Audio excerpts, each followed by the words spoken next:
Good morning, dear students. I am your teacher Dilip Shankar. Today we are going to start our second chapter, that is the sound of music. ये बहुत ही इंस्पिरेशनफुल chapter है. इसमें जो abelian ग्लेनीज है वो deaf है. Deaf मतलब बहरी है.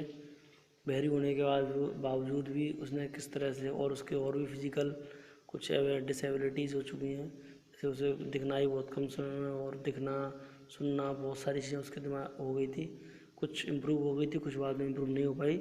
इन सब के बावजूद भी उसने बहुत अच्छी फेम कमाई, बहुत अच्छे काम किए और अपने आप को कभी टूटा हुआ या बेकार नहीं समझा और उसके बावजूद भी उसने ज़िंदगी में नाम रोशन किया. आओ उस चैप्टर के बारे में पढ़ते हैं बेटा. जैसे यहाँ बिफोर यू रीड में लिखा हुआ है, गॉड में हैव टेकन हर हियरिंग. ईश्वर ने उसकी हियरिंग पावर ले ली थी. But he has given her back something extraordinary. लेकिन उसे कुछ एक्स्ट्राऑर्डनरी पावर दे दी थी. कुछ लोग जो ऐसे लोग होते हैं जो अंधे बहरे वगैरह, वो उनके जब ये सेंस ऑर्गन्स काम करना बंद कर देते हैं तो कुछ ना कुछ ज़्यादा फील कर सकते हैं, ज़्यादा अच्छा कर सकते हैं. आज हमें सारी चीज़ें दिखती हैं तो हम हर चीज़ को इग्नोर करके सीधे चले आते हैं. हम कहते हैं ये तो एज यूजुअल वही चीज़ें हैं जो हम रोज़ देखते हैं. लेकिन अगर इसी एक अंधे को लाया जाए तो अंधा उस चीज़ को टच करके देखेगा. जैसे मान लो कोई फल का पेड़ है या फूल का पेड़ है तो पत्तियों को भी देखेगा कि पत्तियाँ यहाँ से चिकनी सी हैं और यहाँ ऐसे उभरी हुई है, यहाँ इस तरह से है, इस तरह से देखेगा. लेकिन हम लोग क्या, हमने तो रोज़ देखते तो हम लोगों के लिए कुछ भी मतलब कुछ भी इंटरेस्टिंग नहीं है और उनके लिए बहुत सारी चीज़ें इंटरेस्टिंग होती हैं. ऐसे ही एक स्टोरी है एज एवेलियन ग्लेनी की, इसके बारे में देखेंगे. But we hear she feel, हम जो भी बोलते थे वो उसे फील करती थी. For more deeply than on off, हमसे कहीं ज़्यादा. मतलब वो साउंड को फील करती थी. फील करने के बाद उसे साउंड को समझती थी. That is why she express music so beautifully. इसलिए उसने इतना ब्यूटीफुली म्यूज़िक को क्रिएट किया. म्यूज़िक भी बनाती थी वो, बहुत अच्छा गाना वाना, वो गाने वाने वो जो बैंड वाले होते हैं उनमें म्यूजिक बजाती थी. बहुत अच्छा संगीत बजाती थी. Read the following account of person who fought against physical disability and made her life a success story. ये इस चैप्टर में पढ़ने जा रहे हैं एक ऐसे पर्सन के बारे में जो इन सबके खिलाफ लड़ी. फिजिकल डिसेबिलिटी के होने के बावजूद भी उसने अपनी ज़िंदगी को बहुत ही सक्सेसफुल बनाया. यहाँ से स्टार्ट हो रहा है बेटा. रस आवर क्राउड जोस्टल. ये सीन प्लेटफॉर्म का है. प्लेटफॉर्म पे बहुत व्यस्त है, बहुत भीड़ भाड़ है, धक्का मुक्की हो रही है वहाँ से. रस आवर व्यस्त समय, क्राउड जोस्टल. जोस्टल मतलब भीड़ भाड़, धक्का मुक्की हो रही है. For position on the underground train platform. जैसे हम लोग जब ट्रेन और प्लेटफॉर्म पे जाते हैं तो अपनी अपनी जगह लेने का मीन्स कि यहाँ हमारा S1 में, S2 में, इस डब्बे में हमने करा रखा है रिजर्वेशन. वो डब्बा यहाँ आता है तो उसके हिसाब से हम वहाँ खड़े होते हैं. इस तरह से वहाँ लोग खड़े होने के लिए धक्का मुक्की कर रहे हैं प्लेटफॉर्म का. अ स्लाइड. स्लाइड का मतलब यहाँ पतली दूली पतली से बेटा है ना. अ slide girl looking younger than हर 17 ईयर. अपनी उम्र से भी ज़्यादा छोटी लग रही थी. 17 साल की लड़की थी लेकिन दूबली पतली थी और कम उम्र की सी लग रही थी. Was nervous yet. फिर भी वो कैसी थी, परेशान दिख रही थी. परेशान थी लेकिन एक्साइटेड, और उसका उत्तेजित भी थी, एक्साइटेड भी थी, रोमांचित भी थी. As felt the vibration. और क्या महसूस कर रही है, वाइब्रेशन. वाइब्रेशन मतलब झंझनाहट सी जो हो रही है उसे महसूस कर रही है. Of the approaching. अप्रोचिंग मतलब आना, ट्रेन. ये लड़की जो मैं आपको बता रहा हूँ कि वो अंधी है और वो है, और शायद अंधी भी है, वो बहरी तो है ही है, डीफ भी है और शायद हल्की हल्की ब्लाइंड भी है. तो इसकी वजह से वो देख नहीं पा रही है, ना सुन पा रही है, लेकिन वो महसूस कर रही है कि ट्रेन की वहाँ खड़ी हुई है तो हल्की वाइब्रेशन, जब ट्रेन आती है तो उसकी वाइब्रेशन होती है. जैसे हम छत वगैरह पर चलते हैं तो उसकी नीचे बैठते वाइब्रेशन होता है. इस तरह से वो वाइब्रेशन जो हो रही है उसे फील कर रही है.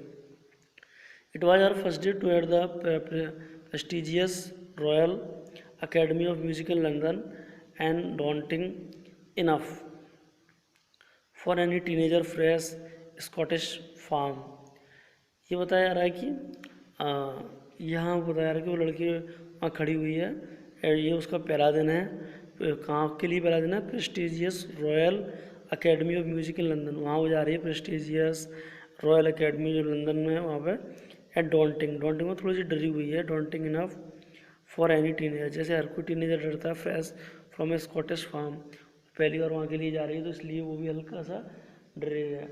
यहाँ जो फार्म वर्ड आया है ना, फार्म. फार्म का मतलब है विलेज वगैरह ग्रामीण परिवेश की जो लड़की है वहाँ जा रही है, इसलिए ये दिखाया है, ठीक है। और डॉन्टिंग का मतलब है बेटा फ्राइटिंग, फ्राइटिंग में डरी हुई है, ठीक है। Teenager from the Scottish farm, but this aspiring musician this aspiring musician faced a bigger challenge than most. She was profound deep. और उसके लिए क्या है, ये उसके लिए बहुत बड़ा चैलेंज है, बहुत बड़ा चैलेंज है उसके लिए, स्कॉटिश जो लड़की है उसके लिए। कैसे बहुत बड़ा चैलेंज है, क्योंकि एक तो वो अंधी है और उसके बाद वो बहरी भी है, उसके लिए ये सब करना बहुत बड़ा हुआ है। ऐसा person who wants to be music, aspiring मतलब अभी बनने के लिए स्ट्रगलिंग म्यूजिशियन कह सकते हैं। बट दिस एस्पायरिंग म्यूजिशियन मतलब जो स्ट्रगलिंग म्यूजिशियन है, जो स्ट्रगल कर रहे हैं म्यूजिशियन बनने के लिए, फेस द बिगर चैलेंज, से बहुत बड़ा चैलेंज फेस करना है than most. She was profoundly deep, क्योंकि वो सबसे ज़्यादा क्या है, वो पूरी तरह से ज़्यादातर क्या है, बहरी है। डीप मतलब बहरा, ठीक है बेटा, डीप माने बहरा। Evelyn Glennie's loss of hearing had been gradual, gradual मतलब धीरे धीरे। एविलियन ग्लैनी की धीरे धीरे सुनने की शक्ति धीरे धीरे हास होती गई, ख़त्म होती गई, क्षय होती गई। Her mother remember noticing something, उसकी माँ को जब याद है, जब उसने कुछ उससे कहा था, वाज रॉन्ग, जो सुन रही वो गलत सुन रही थी। When she was 8 year old, Evelyn was waiting to play the piano, Evelyn को वो बुलाया रहा था वो पियानो आने के लिए, लेकिन वो वेट कर रही थी। दे कॉल्ड हर नेम, वो उसका नाम पुकार रहे थे। सी डिडंट मूव, लेकिन उसने कोई भी हलचल नहीं, कोई इधर, जैसे हम आपका नाम बुलाते हो तो आप एकदम पीछे मुड़ के देखते हो ऐसे ही, लेकिन वो क्या है, कुछ उसने ध्यान नहीं दिया। आई सडनली रियलाइज, आई का मतलब उसकी माँ है यहाँ पर, उसकी माँ कह रही है I suddenly realise that she hadn't heard, कि उसने कुछ नहीं सुना। See Isabel Glennie for a quite Evelyn manage to control our growing deepness from friend and teachers.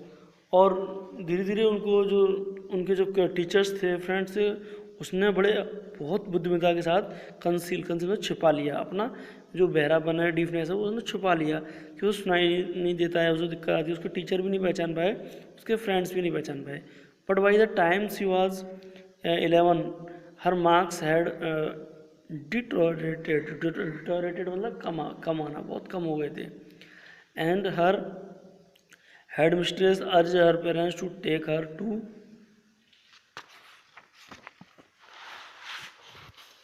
To a specialist.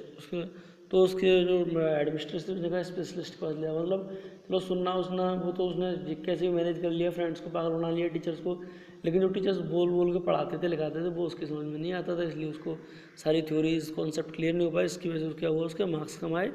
तो उन्होंने कहा कि अब अपनी बेटी को ये कुछ ध्यान नहीं देती है, पागल है, पता नहीं क्या है, सुनती भी नहीं है, ऐसे कुछ उन लोगों को ऐसा लगा, क्योंकि उन लोगों को ये नहीं पता था कि सुन नहीं पा रही है। उन्होंने कहा ये स्पेशलिस्ट को दिखाओ। It was then discovered then her hearing was severely impaired, तब जाके मालूम पड़ा कि उसकी जो हियरिंग पावर है पूरी तरह से डैमेज हो चुकी है, इम्पेयर्ड मतलब बिल्कुल बेकार है, वीकेंड हो चुकी है। As the result of the gradual nerve damage, धीरे धीरे इसका रिजल्ट क्या हुआ कि उसकी जो नर्व